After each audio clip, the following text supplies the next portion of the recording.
So 2 days ago, Israel launched a bombing campaign dubbed Operation Protective Edge against Gaza that's still ongoing. But despite the horrors on the ground, the mainstream media seems to only be telling one side of the story.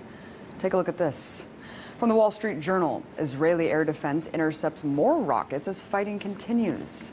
And the LA Times goes on to declare that Palestinian rockets reach farther into Israel. And lastly, the New York Times makes it seem like there's an equal playing field by stating Israel and Hamas simply exchange fire. Well, I guess I really can't expect more from a media apparatus that essentially works as stenographers for the U.S. government. Let's take a listen to what the issue is being framed by the White House. We strongly condemn the continuing rocket fire into Israel and the deliberate targeting of civilians by terrorist organizations in Gaza. No country can accept rocket fire aimed at civilians, and we support Israel's right to defend itself against these vicious attacks. At the same time, we appreciate the call that Prime Minister Netanyahu himself has made publicly to act responsibly. Wait, what? Acting responsibly? I must be in the twilight zone, because to me, the collective punishment of an entire population is the opposite of responsible. So, what's the reality on the ground? Well, just in the last 24 hours, Israeli forces have conducted airstrikes that have struck 160 sites in Gaza, according to the IDF.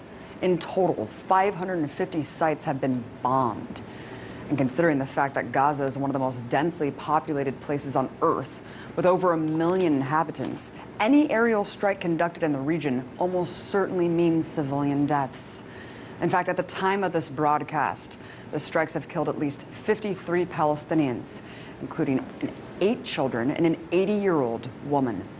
According to the Palestinian Minister of Public Works and Housing, at least 50 homes have been destroyed so far and 1,700 damaged.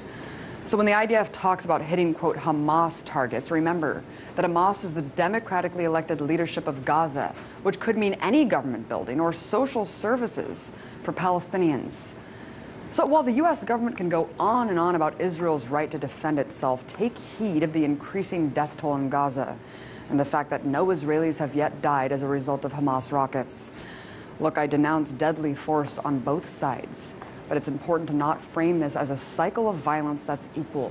One is the colonizer oppressor, the other, the colonized oppressed. As IDF General's son Miko Piled said just yesterday on the show, there are 2 choices for Palestinians in occupied territories: to completely surrender or resist. And resistance is what we're seeing now. I'm sick of my Palestinian friends losing their friends and family every time Israel goes on the offense against innocent people living in an open-air prison. So if demolishing homes, conducting mass arrests, and bombing civilians is, quote, responsible, I shudder to think how many people have to die in order to define irresponsibility.